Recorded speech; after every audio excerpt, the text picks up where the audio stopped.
Puigdemont y los otros 4 consellers se hayan ido a Bélgica y no hayan acudido a la citación judicial en la Audiencia Nacional. 1:23. Y este domingo en El Objetivo, después de la entrevista de Jordi Évole con Nicolás Maduro, entrevistón a cachetadas, aunque solo faltaron cachetadas, decía Maduro, el presidente de Venezuela. Pastor, en El Objetivo, un hombre que ha estado cara a cara con la justicia. Un hombre que formaba parte... Le gustan estas situaciones. En España, algunas... pero que tiene una cierta tendencia, digamos, a alabar los gobiernos bolivarianos y cubanos.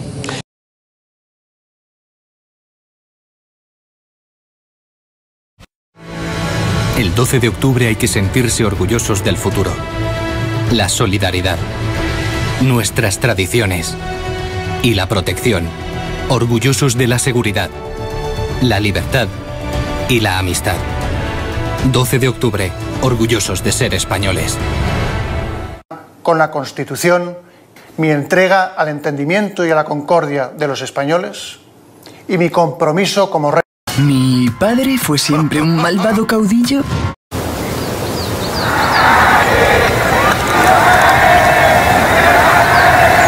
Gobierno de España. Muy pronto en La Sexta.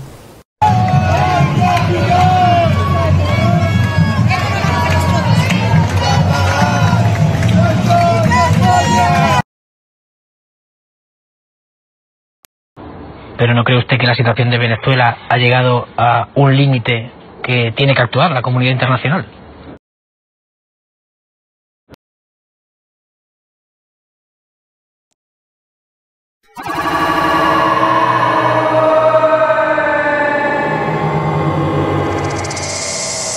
Y Fiscalía, donde fueron increpadas.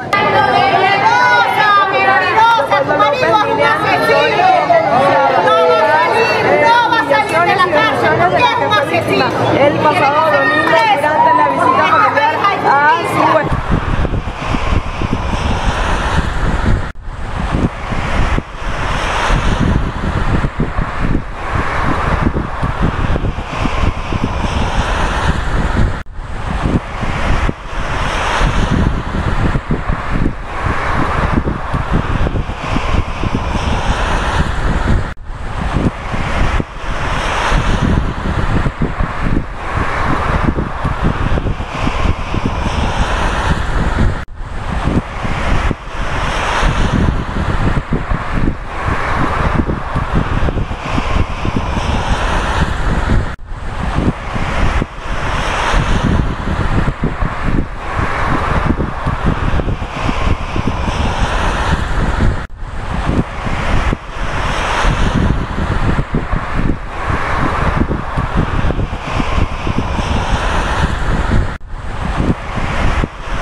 ¡Váyanse al carajo, yanquis de mierda! ¡Aquí hay un pueblo digno, yanquis de mierda!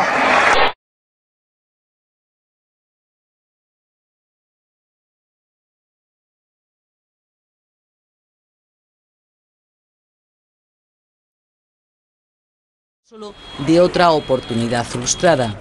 La cita será de nuevo en la República Dominicana, bajo el auspicio de su presidente Danilo Medina y del expresidente del gobierno español Rodríguez Zapatero, y con la participación de los ministros de Exteriores de varios países latinoamericanos como observadores o acompañantes. El pueblo guarao es el más antiguo de Venezuela. Se cree que habita el delta del Orinoco desde hace 8000 años. La modificación de su ecosistema a partir de 1960 les obligó a emigrar a otras partes del país. Ahora las crisis les están empujando más lejos, hacia Brasil. Paracaima, en la frontera de Brasil.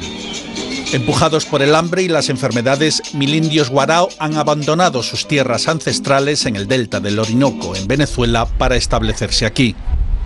Pacaraima, en el estado de Roraima, es una de las ciudades más pobres de Brasil, pero lo que los guarao han dejado atrás, dicen, es mucho peor. Aquí, de lo que yo no veo en Venezuela, veo aquí más que toda la comida. Lo más importante es que aquí hay comida. La Agencia de Refugiados de la ONU ha colgado 220 hamacas en un viejo almacén acondicionado por el ayuntamiento para alojar temporalmente a los recién llegados. Varias iglesias y ONG les ayudan con la comida y han montado un dispensario médico. Les preocupa sobre todo la salud de los niños, que llegan débiles y desnutridos. La situación que estamos pasando en Venezuela, que los niños se están muriendo con la enfermedad, fiebre, vómito y diarrea, y no hay medicina. Los Guarao empezaron a emigrar cuando la construcción de canales para el transporte de bauxita y mineral de hierro venezolano les dejó sin su fuente tradicional de subsistencia, la pesca. Allá está la otra familia indígena de Venezuela. Al principio se fueron a vivir a otras ciudades dentro de Venezuela, pero cuando la economía se hundió, cruzaron la frontera de Brasil, casi todos sin documentos. Aunque la vida tampoco es fácil en Brasil, los guaraos dicen que ya no piensan volver. Nos cuentan que aquellos a los que ellos les pedían ahora tienen que pedir, así que ya no tienen dónde buscar los recursos para su supervivencia. No cuentan con ningún apoyo, ninguna ayuda del gobierno y nos cuentan que si tuvieran que seguir allí, se morirían. El alcalde de Pacaraima les ha prometido tierras donde cultivar, además de alimentos, palmeras de moriche para que puedan vender cestos y hamacas de artesanía. Pero la ayuda que hace meses empezó a prestarles el ayuntamiento no da para mucho. Algunas personas se han unido y les están dando alimentos, como sopa por la noche. Pero es algo ínfimo, es muy poco con relación a lo que de hecho necesitan para tener una vida digna. Nuestra ciudad no tiene de ninguna manera los recursos financieros para darles una calidad de vida mejor. La mitad del territorio del estado de Roraima está reservado para las comunidades indígenas, pero los intentos de las autoridades brasileñas para que les cedan tierras a los Guarao, de momento, han fracasado.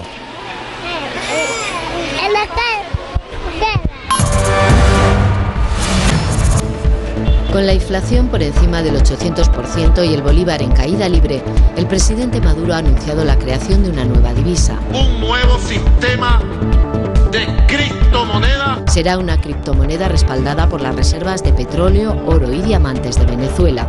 Maduro espera sortear el bloqueo financiero, ha dicho, impuesto por Estados Unidos. La nueva divisa internacional serviría también para superar las dificultades de Venezuela para pagar su deuda externa. El mundo financiero ha recibido con escepticismo el anuncio. Los ingresos de la compañía volvieron a crecer por encima del 3% hasta casi 28.000 millones de euros. El puente internacional Simón Bolívar en la frontera con Colombia se ha convertido en puerta de salida de miles de venezolanos que buscan un futuro mejor lejos de su país. 4 millones en los últimos 4 años, según algunas organizaciones. La escasez de alimentos y oportunidades empuja a muchas familias a dejar atrás su casa. Las autoridades colombianas hablan ya de crisis humanitaria. Solo allí en Colombia se calcula que residen ya 600.000 venezolanos que han salido del país debido a esta crisis. Otros muchos más siguen en tránsito hacia otros países donde comenzar una nueva vida. Está fuerte, horrible.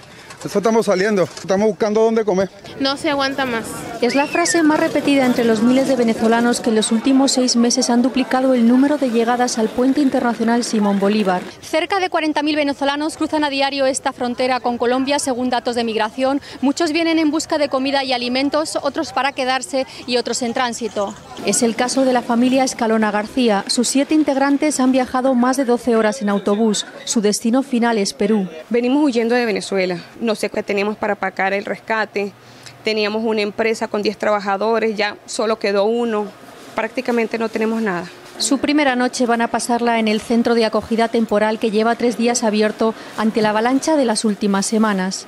Es una crisis humanitaria sin precedentes que el gobierno de Colombia está intentando mitigar. Nuestra capacidad se desborda ante tanta necesidad. Los más vulnerables son los niños. Con solo 23 años, Fernais tiene 4. Acude a este centro de ayuda para que puedan comer. ¿Le guardo esta ropa a la noche?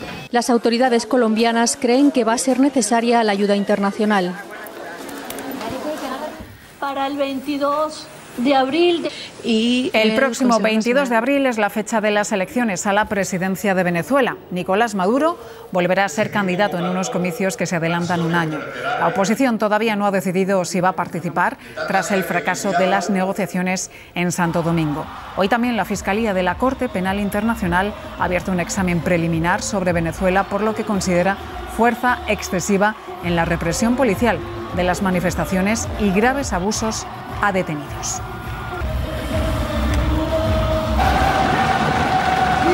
Corea del Norte celebra el 70 aniversario de la creación de sus Fuerzas Armadas y lo ha hecho con un desfile presidido por el líder norcoreano Kim Jong-un, una parada a 10 grados bajo cero en la que el régimen de Pyongyang ha vuelto a exhibir su fortaleza militar.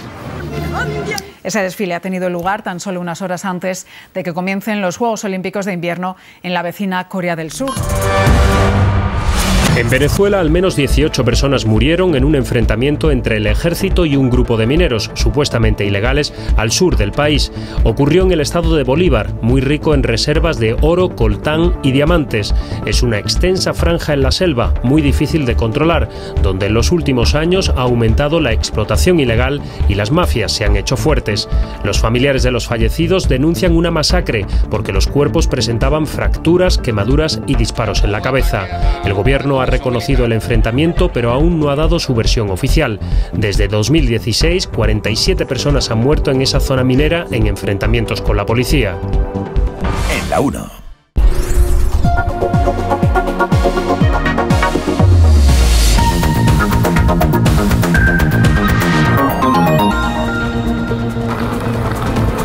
Colombia refuerza su frontera ante la avalancha de venezolanos que huyen de la recesión y de la violencia. Ha aumentado los controles en las aduanas y ha desplegado a 3.000 funcionarios y personal de seguridad, incluidos más de 2.000 militares. Los venezolanos ya no buscan al otro lado de la frontera los artículos que no encuentran en su país y luego se vuelven. Es cada vez más un viaje solo de ida. 500.000 de venezolanos cruzaron el año pasado para quedarse y se calcula que antes del verano la cifra de los que buscan refugio en Colombia llegue al 1.000.000. Colombia renueva el Parlamento el 11 de marzo y elige nuevo presidente un mes después. Los acuerdos de paz con la guerrilla, la economía y la corrupción han marcado hasta ahora la campaña, pero la tensión con Venezuela se ha convertido últimamente en el tema estrella y en un argumento que los candidatos utilizan para atacarse entre sí. Hola, ¿qué tal? ¿Cómo están? Bienvenidos a Latinoamérica en 24 horas. Empezamos nuestro repaso a la actualidad de la semana en la frontera entre Colombia y Venezuela. Son las tropas desplegadas por Colombia en su frontera con Venezuela. Han sido reforzadas hace unos días con 2.120 nuevos militares de tierra, infantes de marina y fuerza aérea, y también con más policías. Un dispositivo con el que Colombia intenta frenar el éxodo descontrolado de miles de venezolanos que huyen de la grave crisis económica e institucional de su país. Allí, en la frontera, el presidente colombiano pedía cuentas a Nicolás Maduro. Estos son los resultados de sus políticas, no es culpa de los colombianos. Y es el resultado de su negativa a recibir ayuda. En el otro lado de la frontera, el despliegue de tropas colombianas alimenta el discurso del miedo a la invasión militar. El fiscal general ha llegado a hablar de que se planean bombardeos y una ocupación a sangre y fuego. La creciente tensión ha obligado al comandante de las Fuerzas Armadas colombianas a salir públicamente al paso de esas acusaciones. La posibilidad de tropas o de hombres de las Fuerzas Armadas cruzando al otro lado de la frontera por acción o por omisión o por estar perdidos es cero. Finalmente, Maduro da marcha atrás y pasa a hablar de colaboración con Colombia para luchar contra los tráficos ilegales. Celebro y aplaudo la decisión del presidente Juan Manuel Santos de reforzar su presencia militar y policial en Cúcuta. Cuente con todo mi apoyo. Colombia está inmersa en una intensa campaña para la elección primero de parlamentarios y después de nuevo presidente. Y la situación en Venezuela se ha convertido en uno de los temas centrales de esa campaña. Uno de los más beligerantes es el expresidente Álvaro Uribe, que llama abiertamente a un golpe militar en ese país. Sí a la acción militar de las Fuerzas Armadas de Venezuela que remuevan la dictadura. No para instalar un gobierno militar, sino para conseguir que Venezuela asuma el curso democrático. Los uribistas van en quinto lugar en las encuestas. Con muchas más posibilidades aparece otro de los candidatos de la derecha, Germán Vargas Lleras. Suyo es este mensaje en las redes sociales, en el que pide al presidente Santos que no reconozca los resultados de las elecciones del 22 de abril en Venezuela. Y de paso, acusa a 3 de sus competidores de comulgar con el régimen chavista. Uno de ellos, el jefe de la delegación del gobierno que negoció el acuerdo de paz con las FARC, Humberto de la Calle, acusa a Vargas Lleras de calumniarle por, dice, vincularle con ese dictador. Pero la principal diana de los ataques de la derecha y especialmente de Uribe por supuestas complicidades con el chavismo es este hombre, Gustavo Petro. Exguerrillero del M-19, exalcalde de Bogotá y parlamentario, Petro se ha puesto en cabeza en las encuestas de las presidenciales. Lo vi lanzando un video diciendo que nosotros vamos a convertir esto como Venezuela. Eso no es cierto. No ha podido llegar más bajo este país con su gobierno, doctor Álvaro Uribe. Las acusaciones de filochavismo se dirigen también contra el candidato que va en segunda posición en las encuestas, el exalcalde de Medellín, Sergio Fajardo, independiente, pero al que se identifica con posiciones de centroizquierda. Todos los días un insulto, todos los días una mentira, todos los días una trampa, porque tienen miedo. ¿Miedo de qué? No es miedo de la violencia, nosotros nunca apelaremos a la violencia. Tienen miedo porque los vamos a sacar de allá como los sacamos en Medellín. En cualquier caso, el referente de Venezuela ha calado en la opinión pública, hasta el punto de que, según las encuestas, un 58% de los ciudadanos considera posible que en un futuro Colombia pueda estar en la misma situación en la que está ahora Venezuela, frente a casi un 40% que no lo cree posible.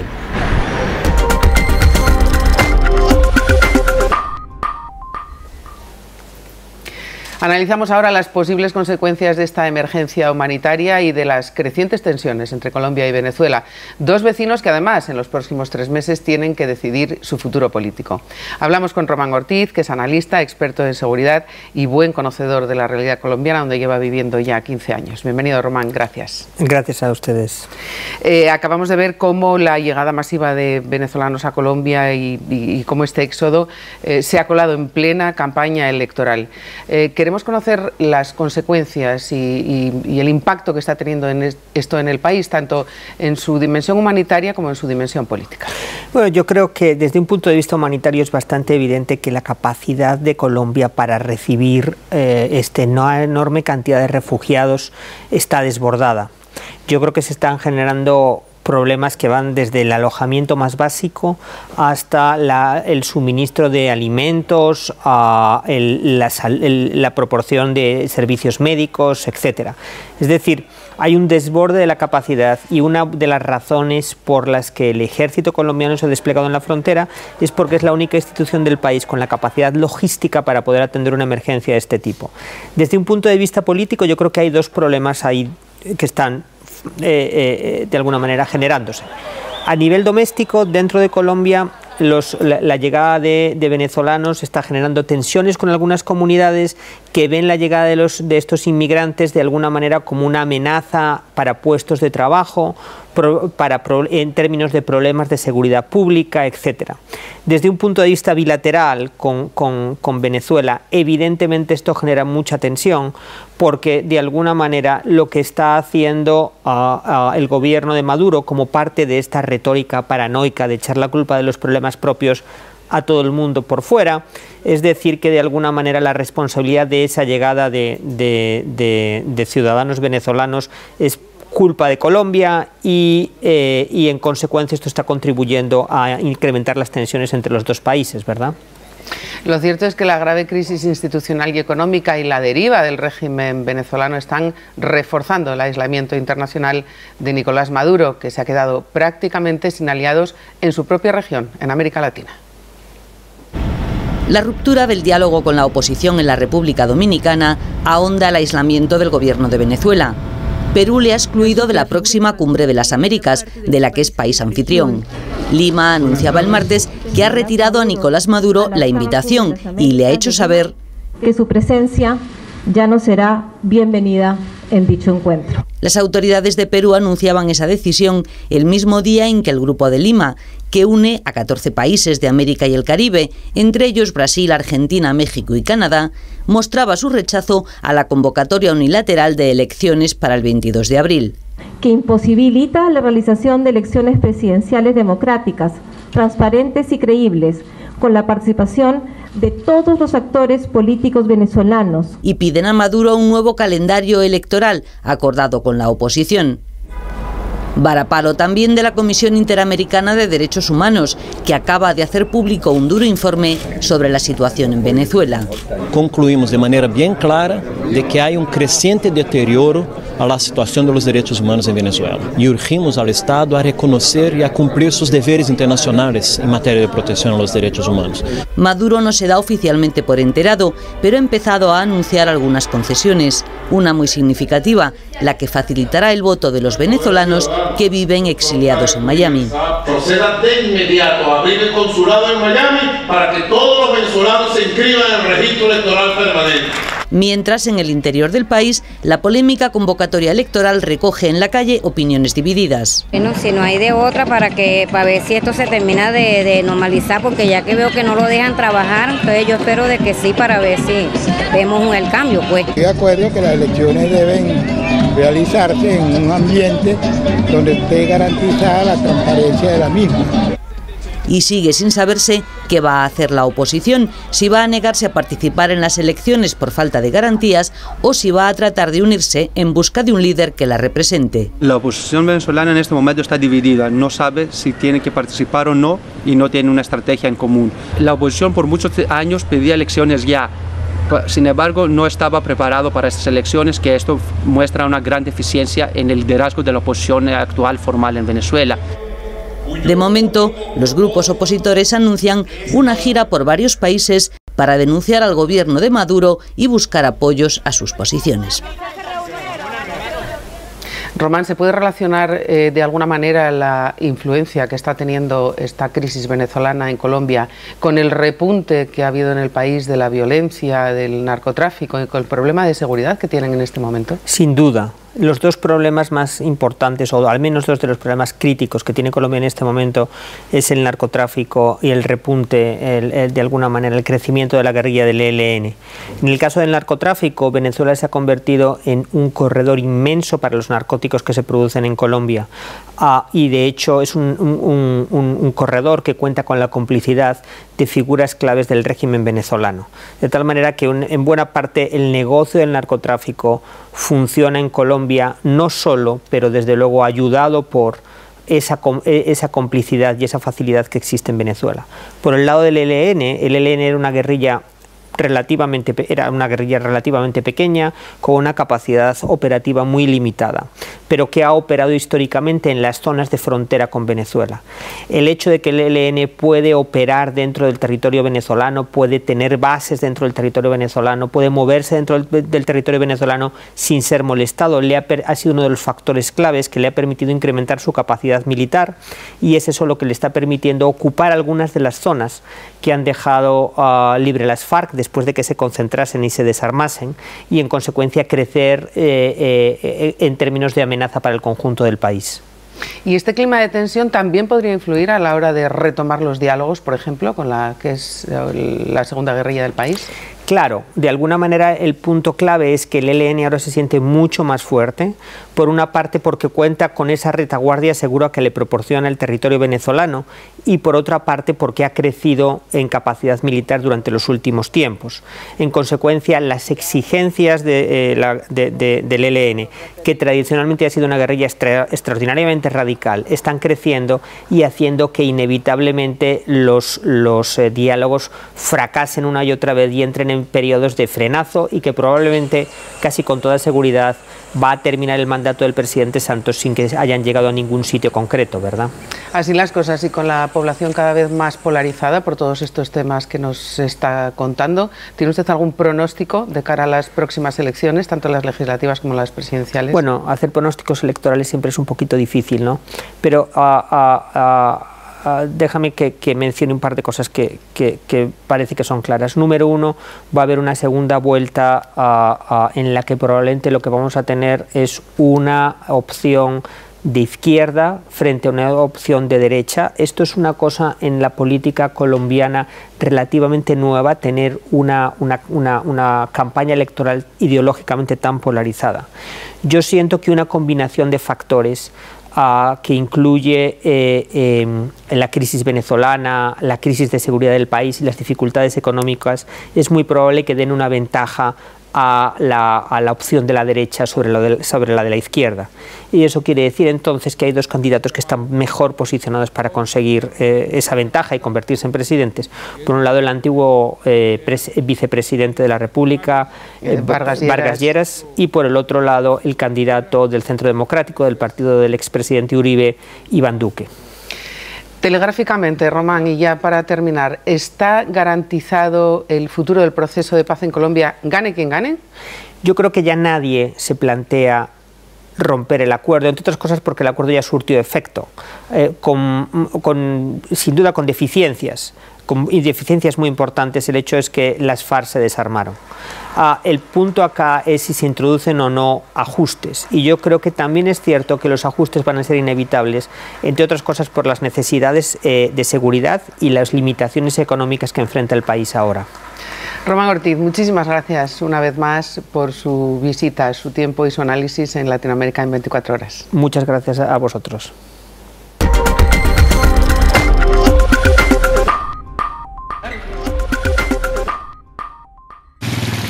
Son las tropas desplegadas por Colombia en parte de su frontera con Venezuela.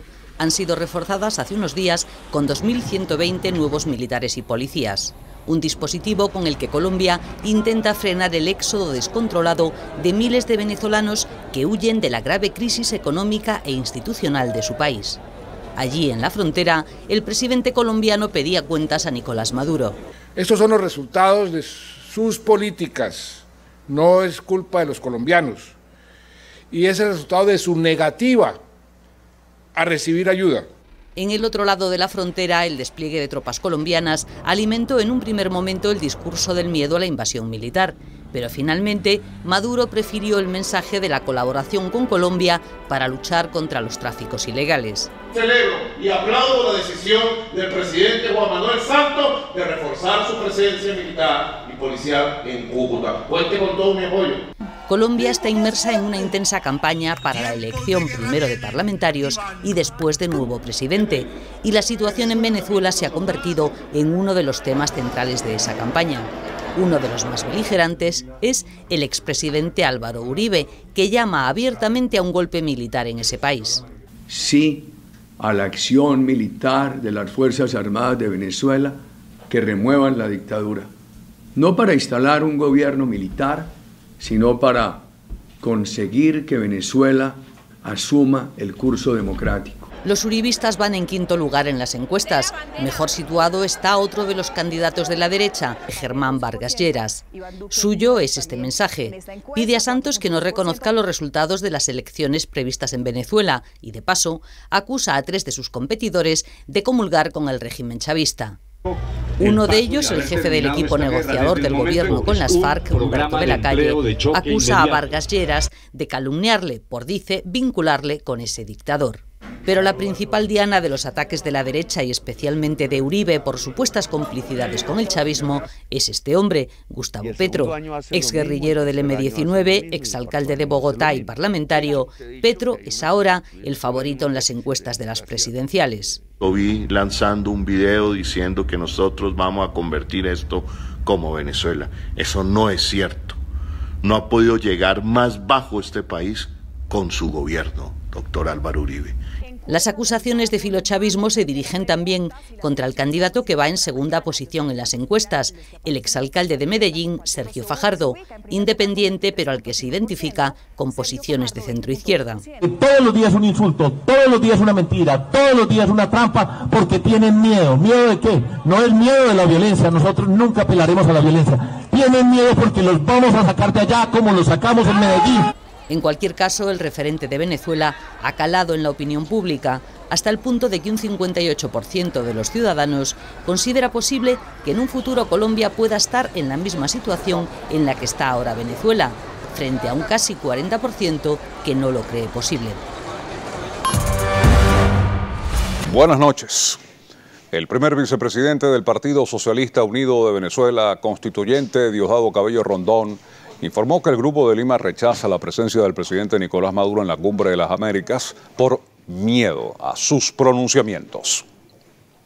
El también diputado a la Asamblea Nacional Constituyente, Diosdado Cabello, espera que no exista una agresión por parte del Grupo de Lima contra Venezuela. Aseguró que hay países que no están de acuerdo con esta medida. ¿Por qué no quieren que vaya Nicolás? Creo que es un tema de miedo. De miedo.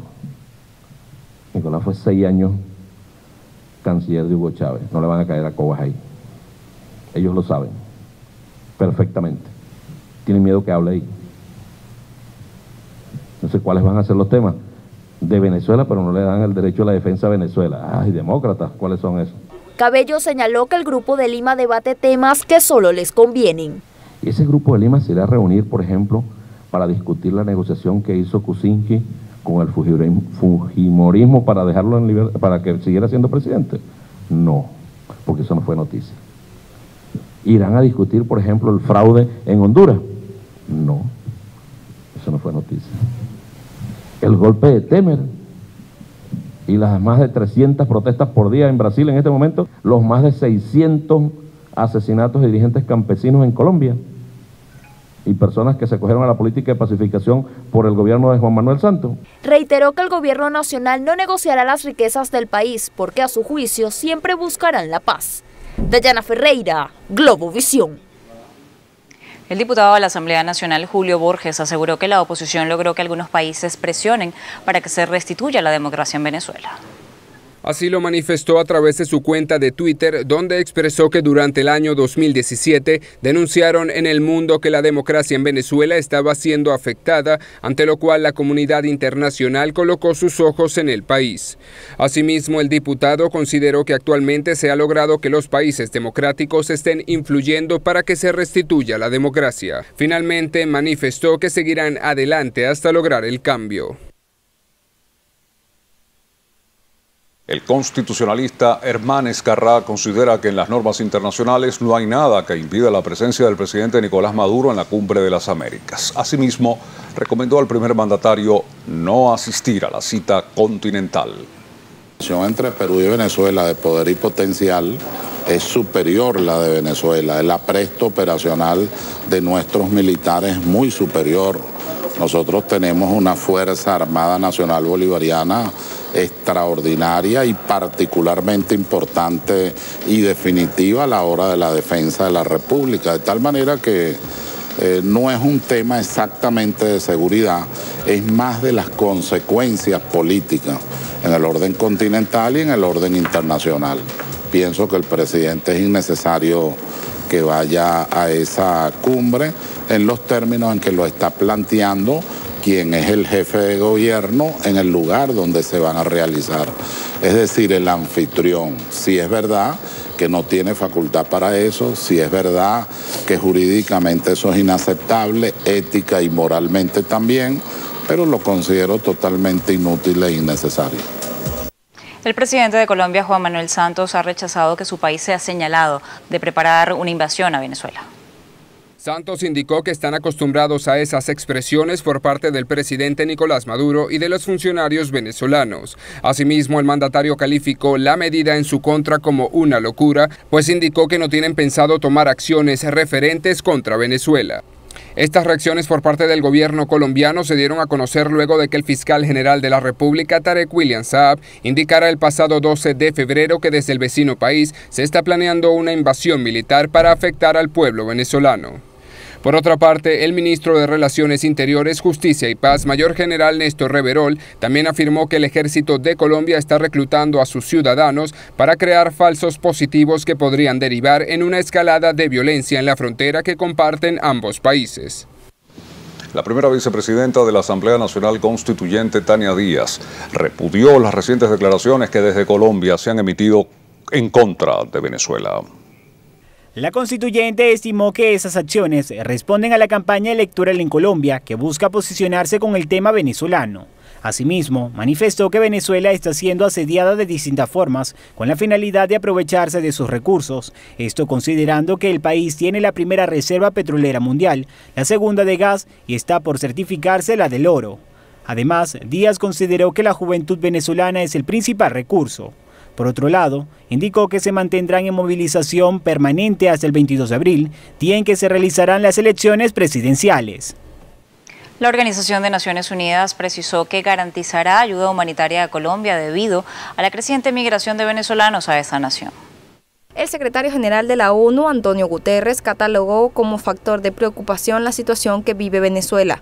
A su vez, lamentó no alcanzar una posible solución a corto plazo para dicha situación. Guterres recordó que en los últimos meses hubo un aumento significativo de venezolanos que han emigrado a Colombia, exaltando que la ONU está apoyando en materia de ayuda humanitaria a esas personas. Diariamente cruzan a Colombia unos 37.000 venezolanos quienes aseguran hacerlo en busca de un futuro diferente y mejores condiciones en materia alimentaria, salud y seguridad. .com y allí está el presidente de la República Nicolás Maduro reta a Trump. Diálogo en Caracas o en Washington DC. El presidente de Venezuela Nicolás Maduro retó a su homólogo estadounidense Donald Trump a participar en un diálogo a propósito de la no intromisión en lo que considera son asuntos internos de otros países. Diálogo en Caracas o en Washington DC. Lugar y hora, allí estaré, posteó Nicolás Maduro a través de su cuenta oficial en la red social Twitter y...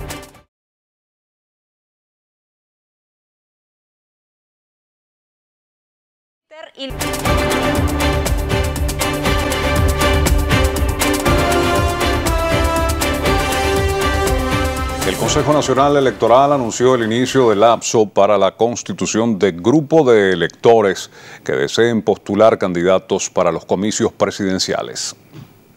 Este lunes inicia el ciclo de postulaciones con la conformación de los grupos de electores con el objeto de postular candidatos quienes deberán completar los requerimientos entre el 19 y el 26 de febrero. Recordemos que el lapso de postulaciones será entre el 24 y 26 de febrero. Según lo establecido en el cronograma electoral que hasta la fecha no ha sido publicado, entre el 17 y 21 de febrero se deberá cumplir con el proceso de recolección de manifestaciones de voluntad por parte de los candidatos por iniciativa propia para participar en esta elección. Recordemos que en este caso el aspirante deberá presentar un respaldo de firmas equivalentes al 5% del registro electoral, según lo establecido en el artículo 53 de la Ley Orgánica de Procesos Electorales. Luego de esto, la Comisión de Registro Civil y Electoral, mediante el procedimiento dictado por el ente comicial, estará a cargo de la verificación de firmas y certificación del número mínimo exigido por la ley para efectuar la postulación. El Consejo Nacional Electoral publicó este domingo un aviso oficial a través del cual también detallan que las organizaciones con fines políticos tienen entre el 19 y 21 de febrero para presentar los datos de las personas autorizadas para postular candidatos en los comicios presidenciales fijados para celebrarse el próximo 22 de abril. En materia de publicidad y propaganda, el órgano electoral informó que hasta este martes los partidos podrán designar a los autorizados para contratar promoción para estos comicios. Esta autorización deberá ser consignada ante la Dirección de Correspondencia con los nombres, apellidos, números de documento de identidad o registro de información fiscal y dirección de domicilio. Todo esto a propósito de la campaña electoral que está prevista entre el 2 y el 19 de abril. En otro tema, la auditoría del registro electoral se ejecutará el próximo 26 de febrero. El sorteo de miembros para los organismos electorales subalternos será el 15 de marzo, los cuales serán publicados el próximo 19 de marzo en Gaceta Electoral. Según las más recientes informaciones emanadas de Poder Electoral, sus rectores se encuentran trabajando en la programación de reuniones con los candidatos y miembros de partidos políticos y con las autoridades de Comando Estratégico Operacional de la Fuerza Armada Nacional Bolivariana para la ejecución del Plan República. Margelis Hernández, Globovisión. El primer vicepresidente del Partido Socialista Unido de Venezuela, Diosdado Cabello, precisó que la dirigencia opositora presenta muchas contradicciones con relación a los próximos comicios presidenciales. Cabello indicó que la oposición espera órdenes del país norteamericano para poder tomar una decisión. Los invitó a mantener un diálogo interno entre ellos. Y ellos pueden decir ahorita no, no, no, y un día antes los llama el imperialismo y les dice sí, y se les olvida lo que dijeron, y después dicen, jamás yo he dicho que no voy a participar. Jamás yo he llamado a la abstención. Así son, de sinvergüenza. Sus contradicciones internas son las que lo llevan a no participar en la constituyente, así participar en las regionales. El primer vicepresidente del Partido Socialista Unido de Venezuela señaló que el gobierno nacional no le paga a ningún dirigente para que sea candidato por parte de la oposición. El CEN de Acción Democrática. Y Acción Democrática diga no vamos a elecciones. Y Ramos Alú vea el reloj y diga yo tengo 81 años, Dios mío, ¿y ahora qué hago? ¿Qué chance voy a tener? No escucha que Claudio Fermín va a ser candidato. Que no tiene un partido político detrás, y seguro que van a decir que nosotros le estamos pagando a Claudio Fermín. Nosotros pagamos a Claudio Fermín, pero no estamos ni interesados, pues. Henry Falcón, ahí está. Henry Falcón es chavista, no, Henry Falcón es un traidor al chavismo. Por otra parte, Cabello informó que se hizo entrega de más de 335.000 carnets para los militantes de la Tolda Roja. El proceso de carnetización del Partido Socialista Unido de Venezuela es continuo, por lo que se seguirá realizando el próximo jueves, viernes y fin de semana en todo el territorio nacional. Dayana Ferreira, Globo.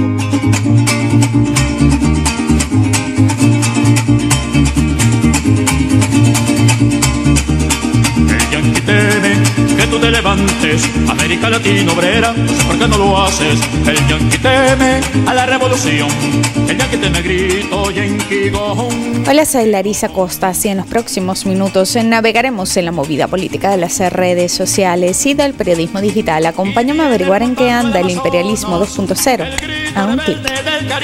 Las partidas que destina el Departamento de Estado para la desestabilización en Venezuela pues suelen ser secretas, ¿verdad?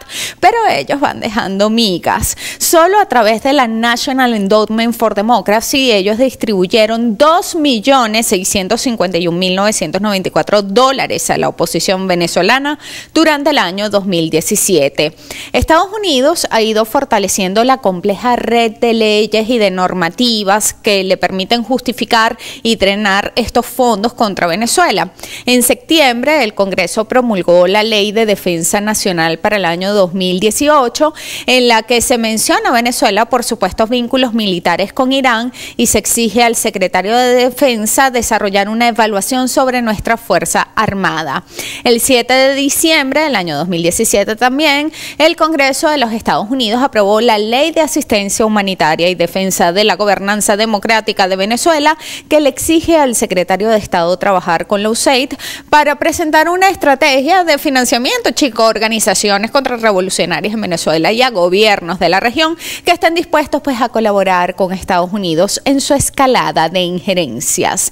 El secretario de Estado tiene una fecha de entrega, por supuesto, para esta tarea, un lapso de 90 días a partir de la promulgación de esa ley que fortalece además el andamiaje de sanciones y de bloqueos formalizados por Barack Obama el 9 de marzo del 2015 con la emisión de aquella orden ejecutiva que declaró a nuestro país una amenaza inusual y extraordinaria para los intereses de Estados Unidos. En 2007, cuando Tillerson apenas se acostumbraba a su ascenso como director ejecutivo de la ExxonMobil, Chávez iniciaba el proceso de la nacionalización de la faja petrolífera del Orinoco, recuperando las riquezas de extraordinarios yacimientos que saqueaban las transnacionales.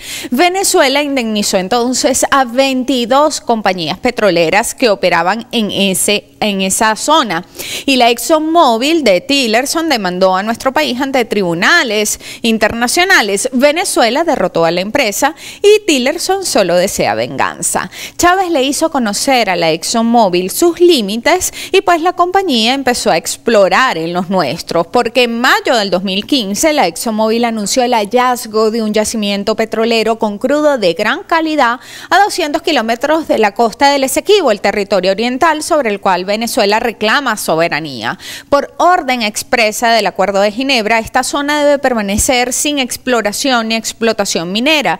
Tillerson garantizó que su caballo de Troya triunfara en las elecciones guyanesas, financiando a través de la Exxon la campaña del actual presidente de Guyana, David Ranger. La ExxonMobil anunció el pasado 4 de diciembre que asistirá a Guyana en el diferendo limítrofe con Venezuela y correrá con los gastos judiciales resultantes de una eventual controversia por el bloque de petróleo. El 30 de enero del año 2018, Antonio Guterres, que es secretario general de la ONU, emitió un comunicado en el que aseguraba que no había progreso significativo en el diferendo y entonces él lo va a remitir a la Corte Penal Internacional. En respuesta, nuestra Cancillería se preguntaba a través de un comunicado cuáles serían las razones que privaron para recomendar a la Corte Internacional de Justicia a dos estados que no reconocen su jurisdicción, por supuesto refiriéndose a Venezuela y a Guyana, siendo que el propio Acuerdo de Ginebra contempla los medios políticos para la solución de la controversia territorial. El pasado 1 de febrero, el secretario de Estado inició entonces su gira por 5 países latinoamericanos y caribeños, y esto es importante porque estamos reconstruyendo los hechos. En todos los destinos, el tipo amenazó a Venezuela. Su estancia en Colombia coincidió con los diálogos de República Dominicana. Pero vamos a colocar bajo la lupa una coincidencia. En ese documento que la oposición dice que respeta, admiten que las sanciones bloquean las capacidades financieras para atender las necesidades básicas del pueblo venezolano. Punto, fin de la cita. El planteamiento es recalcado en el apartado La situación económica y social, y las partes insisten en la necesidad de la supresión de bloqueos financieros como eje central de la problemática, con miras a garantizar el acceso a medicinas y alimentos a la población. No se menciona en ninguna versión del documento ningún canal humanitario, y esto significa que tanto la oposición como el gobierno muestran acuerdo en el hecho de que el origen de la crisis y su gravedad corresponden a las sanciones financieras contra nuestra nación. A confesión de parte, relevo de pruebas. Pero cabe destacar que esas sanciones han afectado, por supuesto, a la situación económica del país, que a su vez ha incidido en el panorama migratorio venezolano. Como no lo vamos a ocultar. Y aunque la CIA ya reconoció que coordina las sanciones contra Venezuela, la cara de las gestiones a nivel internacional fue Julio Borges, el mismo que calificó a la migración venezolana como una enfermedad contagiosa para la región, siguiendo el relato además de inspiración xenófoba que tan de moda está en Washington y en Bogotá. Un estudio de la Cancillería venezolana determinó que el 60% de las notas difundidas contra Venezuela pues son producidas por la agencia Reuters y posteriormente son replicadas por otros medios, ¿no? Entonces vamos a navegar por su cuenta Twitter dedicada a Venezuela para conocer más o menos cuál es el comportamiento de sus contenidos. Las amenazas de Tillerson en su periplo por América Latina se difundieron en unos 44 trinos, ¿verdad?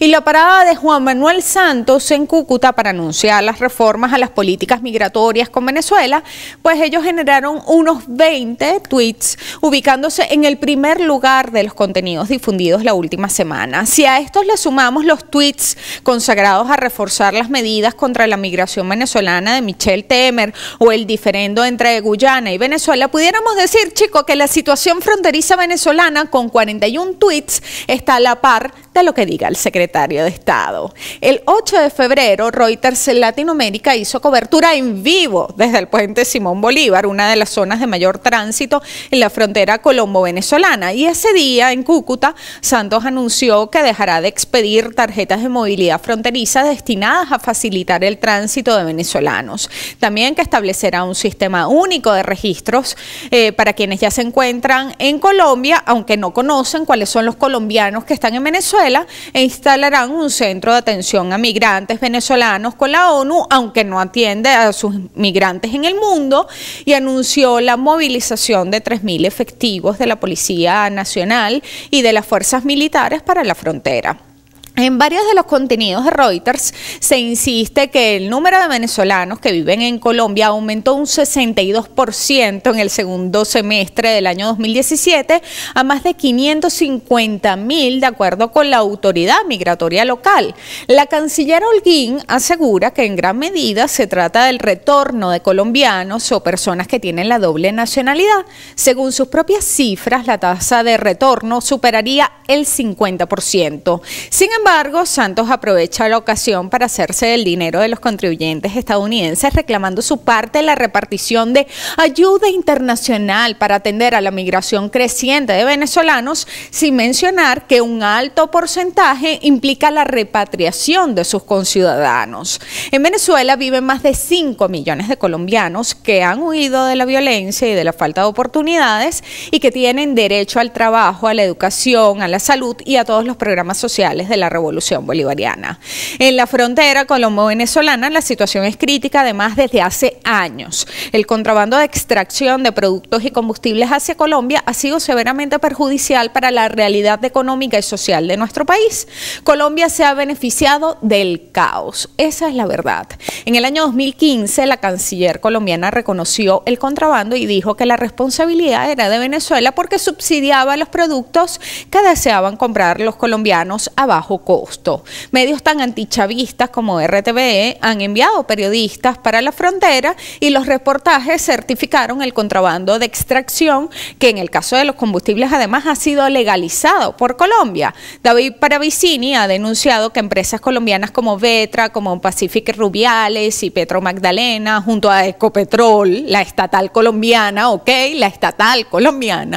comercializan como propia la gasolina venezolana, y cuando Venezuela además cerró la frontera dejó al descubierto que el 90% de la gasolina que circulaba en Cúcuta y el norte de Santander provenía de nuestro país. Una de las justificaciones de la manipulación del mercado cambiario también es la llamada resolución número 8 del Banco Central de Colombia, que autoriza el intercambio directo de monedas con los países vecinos. Esto genera una duplicidad de tasas de cambio, una establecida por el Banco Central de Colombia en Bogotá y la otra impuesta por las manos invisibles de las mafias de cambistas en la frontera.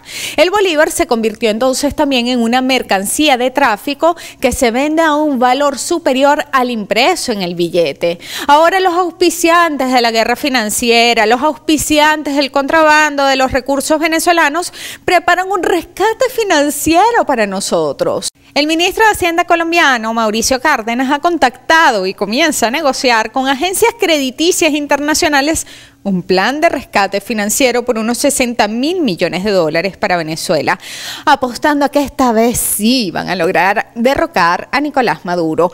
Nosotros desconocemos qué institución seria firmaría un acuerdo con un país solicitado por otro. La droga, el paramilitarismo, el contrabando, la corrupción y el crimen marcan la dinámica de la economía colombiana, y cuando ellos se sienten muy acorralados, sacan una serie de televisión con la que lavan las culpas, o al menos hacen que éstas parezcan divertidas. Colombia produce, según la DEA, el 92% de la cocaína que se consume en Estados Unidos. A Estados Unidos nunca le ha importado si los fondos provienen de mercados ilegales, y hace mucho tiempo que su propia economía se enjuaga con el dinero del narco.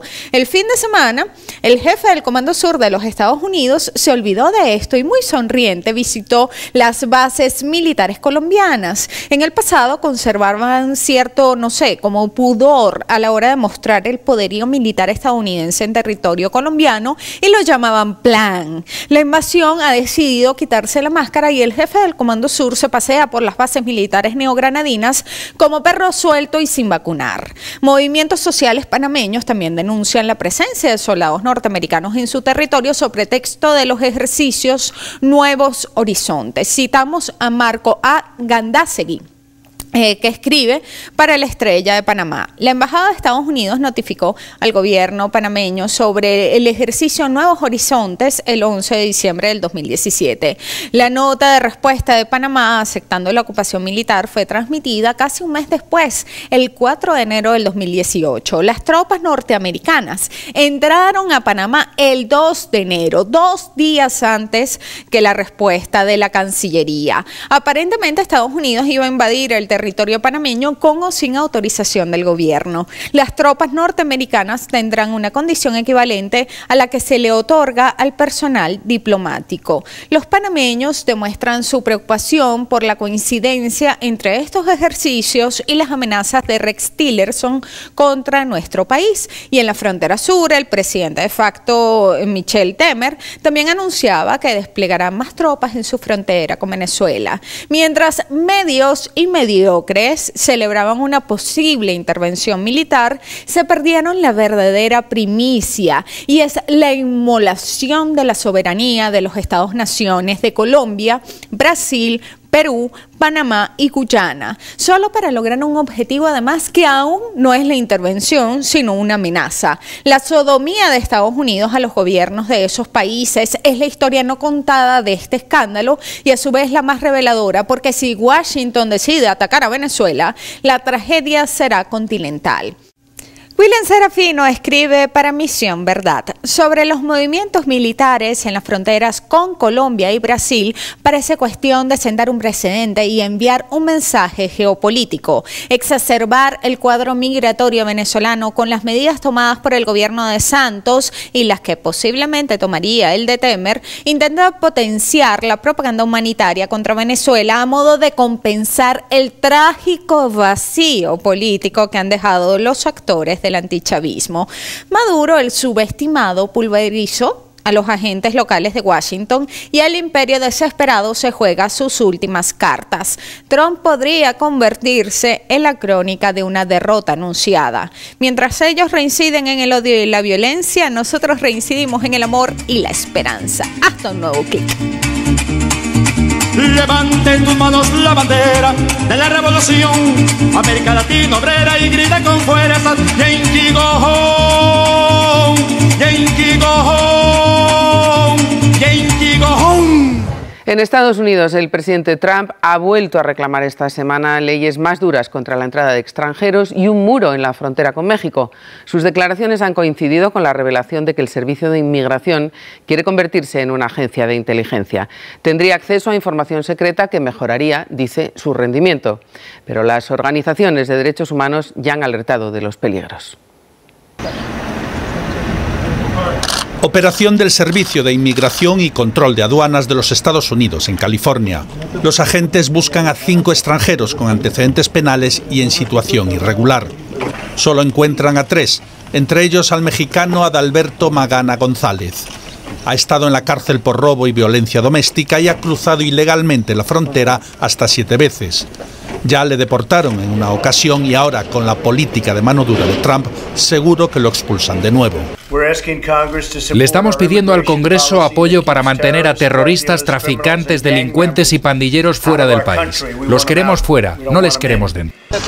Creado en 2003, el Servicio de Inmigración y Control de Aduanas, conocido por sus siglas en inglés ICE, busca y detiene a extranjeros en los Estados Unidos que supongan una amenaza para el orden público y la seguridad nacional. Para eso, la agencia tiene acceso a los datos policiales y judiciales. Pero ahora, con la inmigración convertida en la gran prioridad de la Casa Blanca, quiere más. Quiere convertirse en una agencia de inteligencia, algo que preocupa a las organizaciones de derechos humanos y a los propios espías. No quieren que ni sus fuentes ni sus métodos confidenciales, la información clasificada valiosa para operaciones de inteligencia de alto nivel en el extranjero, se utilice para una operación aislada de la agencia de inmigración. No les parece un uso apropiado de sus recursos. Así que hay mucha preocupación, no solo entre los defensores de derechos humanos, también del propio Servicio de Inmigración. Por favor. Convertirse en una agencia de espionaje le daría al Servicio de Inmigración más prestigio y autoridad. Acceder a informes secretos sin filtros podría mejorar también su operatividad, pero queda la duda de si conviene que una agencia de política interior use informes pensados para alertar de amenazas exteriores y enemigos extranjeros. Preocupa también que la agencia pueda actuar como servicio secreto sin supervisión judicial. Creo que no todas las personas somos iguales. Creo que así como hay muchas personas malas, así hay muchas buenas que han venido a este país por lo que sea, por necesidad, por huyendo de las situaciones que se viven en sus países, y todo eso creo que merecerían una oportunidad a estas personas. El miedo a la deportación hace que muchos se lo piensen antes de opinar ante la Cámara. Es una nueva realidad de la que se queja Adriano. Brasileño, vive en Washington desde hace 17 años. Es triste para los que vivimos aquí. Esta no es la América que los inmigrantes conocemos y queremos. El gobierno está claramente en contra de la inmigración, que es la base de este país. El año pasado el número de detenciones de inmigrantes dentro de Estados Unidos creció un 25%. A diferencia de la era Obama, en que algunos grupos estaban a salvo de la deportación, Trump ha dicho que cualquiera que no tenga los papeles en regla puede ser expulsado. Si en el último año hemos visto cómo el servicio de inmigración se ha vuelto más duro y arbitrario en sus operaciones, detenciones y deportaciones, esto les permitirá llegar mucho más lejos. Es como si estás incómodo con alguien que tiene un cuchillo y le das una granada. De momento, la Casa Blanca no se ha pronunciado sobre la posibilidad de convertir el servicio de inmigración en una agencia de inteligencia. El proceso sería en cualquier caso lento y complejo. Pero nadie duda de que la idea cuenta con más apoyos ahora que con Obama. Trump ha arremetido frecuentemente contra el FBI, pero nunca se le ha oído una crítica al ICE, la agencia que detiene y deporta a los inmigrantes sin papeles.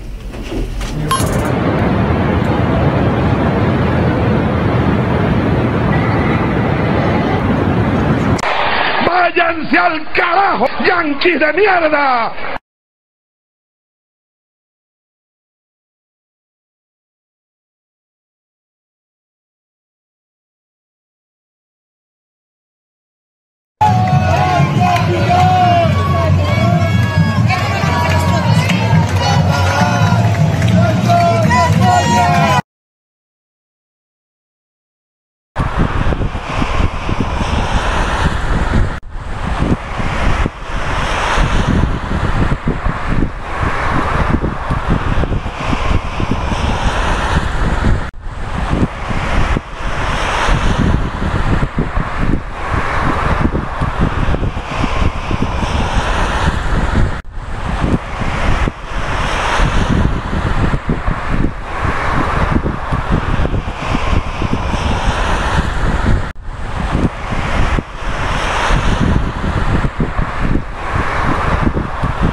¡Váyanse al carajo, yanquis de mierda!